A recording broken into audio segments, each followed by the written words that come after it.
totally believe in what we're doing, and I think it's the most important thing that I can be doing right now. There are so many people who are sick, and if this can help them, people have to know about this. It's fantastic that I get to share this with my family, that we're doing this together, and that we both feel so passionately about it. She was on over 40 different medicines. She had been on methotrexate and Plaquenil, one of those which nearly destroyed her vision. All the potent anti-inflammatories, the Vioxx and the Celebrex, and was on all sorts of painkillers and all sorts of antibiotics. She had classic steroid toxicity. Her face was the shape of a moon because there's a lot of swelling that occurs in the face. At the age of 16 was diagnosed with juvenile rheumatoid arthritis, and that evolved into a lupus condition, a diagnosis of interstitial cystitis, an autoimmune disorder. Bedridden 4 years. Her mother thought she would never survive. I went to talk to William as a friend and as a doctor about his experience with patients and how they used cannabis. Seeing what the juicing did for me, using it in this form, was so significant. It changed my life. About 4 to 6 weeks after I started on juicing every day, I had no more back pain. I didn't need pain pills. I felt the best I ever had. A lot of people think cannabis and pot are not medicine. I had stumbled on an article in Scientific American, December 2004. They had an article on marijuana as the brain's own marijuana, and they introduced the idea that the body produces compounds that are very similar to those found in marijuana or cannabis. Cannabis actually goes upstream. It provides feedback from the postsynaptic nerve to the presynaptic nerve, which was unheard of in neurochemistry. I mean, all neurotransmissions were unidirectional, and all of a sudden, swimming against the force of that are these little cannabinoid molecules that tie the whole system together. The phytocannabinoids from this plant augment the body's attempt to restore and increase function to a normal level. So it mimics the regulatory system of cellular physiology. And recently the Food and Drug Administration has approved of CBD, which is a cannabinoid like THC, one of 80 cannabinoids. The federal patent compares vitamin C, vitamin E, and CBD or cannabidiol. CBD turns out to be more potent than either of those two. The thing that I warn my patients of is if you're going to be juicing this flower and this leaf and you're going to be doing this high-dose, non-psychoactive cannabinoid dietary approach, please do not heat it. When you heat cannabis, you make it psychoactive, which for a large part of the community, the psychoactivity of a plant is a measure of its medical quality. But it's really quite the inverse. If you heat or age cannabis in any way, you're destroying some of the medicinal properties of it. To use the plant effectively, we have to use it the way it evolved over 34 million years, which is raw, because when it's raw, the THC is bound up as THC acid.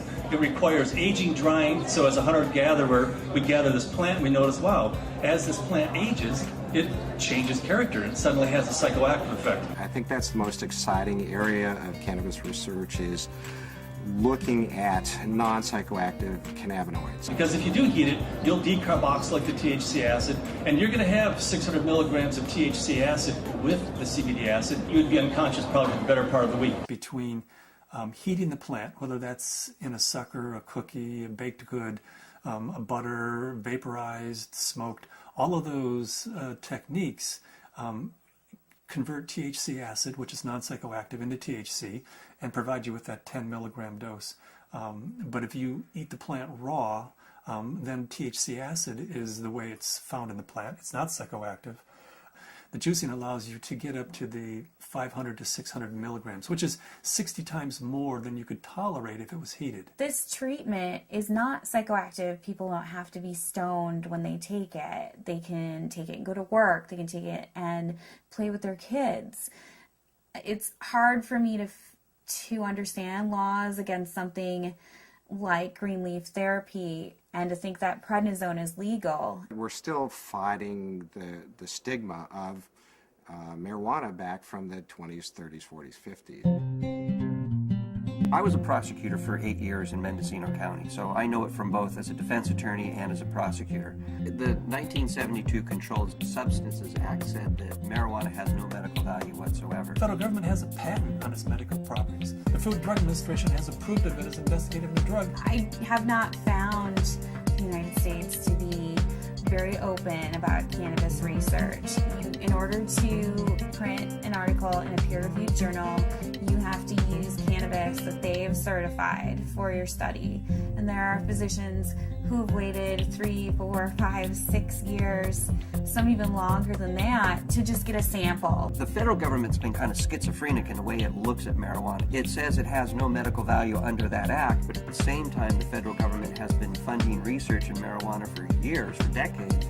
And they've even patented certain strains of marijuana because they recognize it has that medical value. The California Narcotic Officers Association does not believe in medical marijuana. They believe it's all a big scam, and that's how they train law enforcement officers. Law enforcement is allowed to take a percentage of all assets that are forfeited and seized under the state and federal asset forfeiture law. So it takes the really enlightened and compassionate law enforcement officer to recognize that these medical marijuana laws are designed to protect patients. I was trained when someone had marijuana, you took them to jail. There wasn't a medicine use for marijuana. It's an illegal substance, and people went to jail for it.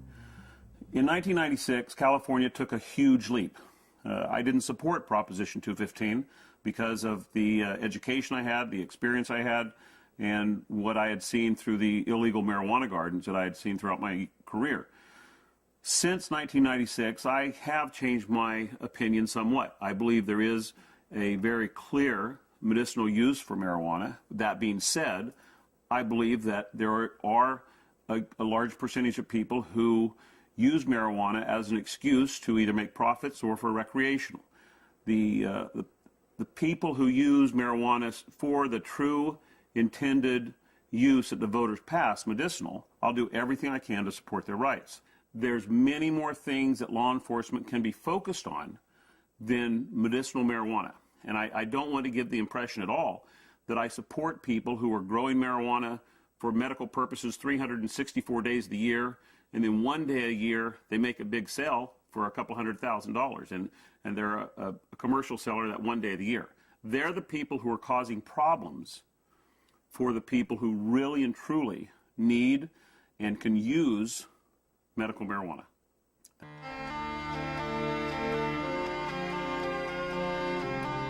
Terrifying, to be told as a parent that your child does have a tumor in her brain.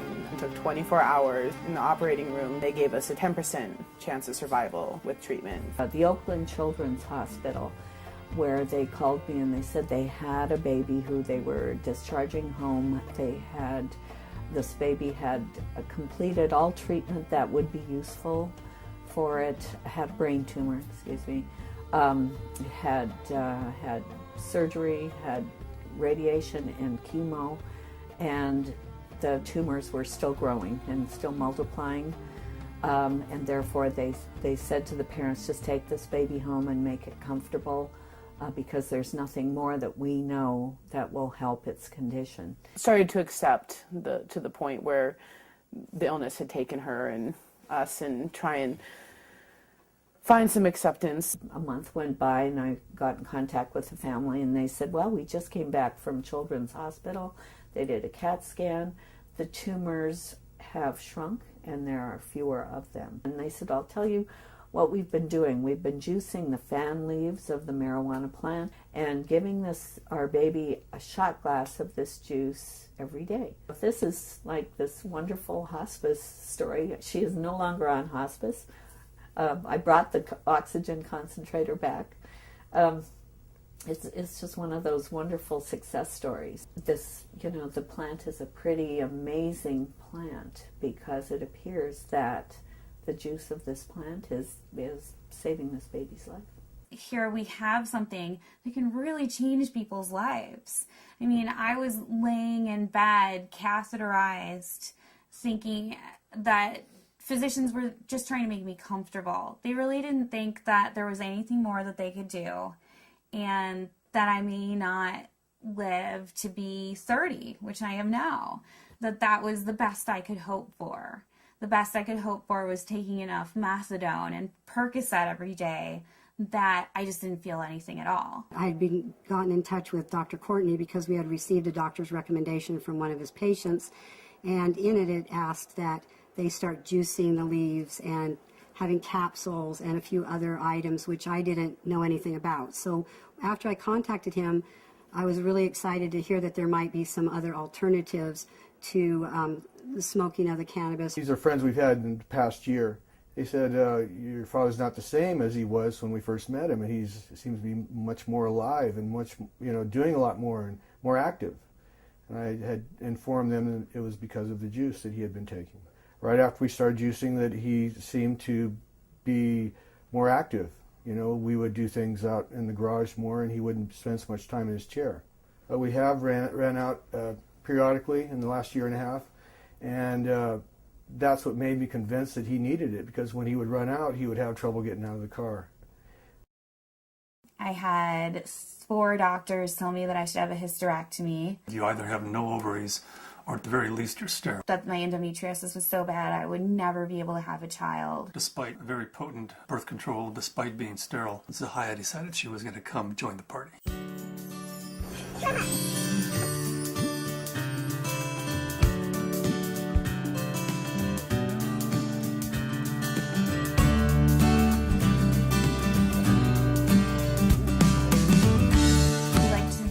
Ourselves by being extremely scientific, and people know that if they're going to come to us, they're going to have to go through a lot of hoops, but they're also going to get the most up-to-date scientific knowledge on this subject, and they're going to see a physician who's an expert in the field of non-psychoactive cannabinoids, and there are plenty of people that want that and are looking for that.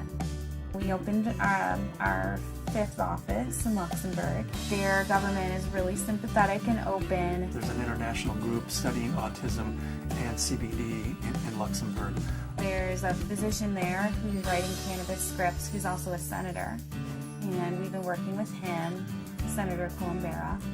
The government may be actually funding experiments in a research center using cannabis, in large part because of Dr. Courtney's work with non-psychoactive cannabinoids and Senator Columbera's work with cancer patients.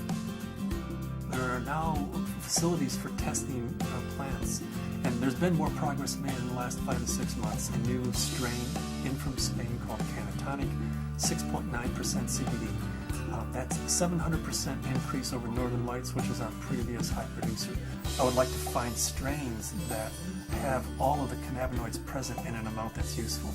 I'd like to produce strains that are adapted to environment. In Luxembourg, we're producing thousands and thousands and pounds of seed, to raise the money to give away, a half a pound of seed, because if that person grows an acre of cannabis and feeds their family the proteins and the fatty acids, incredible food source, an incredible preventative medicine source, and an incredible therapeutic source, and at the same time, they're sucking 5 times as much CO2 out of the environment as an acre of trees. First, we have to change Convention Treaty Number 1, which was the convention that the UN put out in 1961 that says cannabis is a crime, should be, if you have it, if you grow it, if it's in your possession, you should be in prison. That dogma has dominated the world right now. They're asking for input from the World Health Organization. I'm in the process of writing a letter stating that this is a dietary essential. It's not a criminal thing, because we have to change that treaty before we can go into Central South America and say, you grow yourself an acre of this plant, feed your family, prevent illnesses. So Cannabis International kind of legalizing the plant globally, giving it back to people as a food source, prevent illness is so much better than waiting until you have diseases. With my own experience and all the patients that I've spoken to, I believe that it's not an isolated incident, that this is the best medication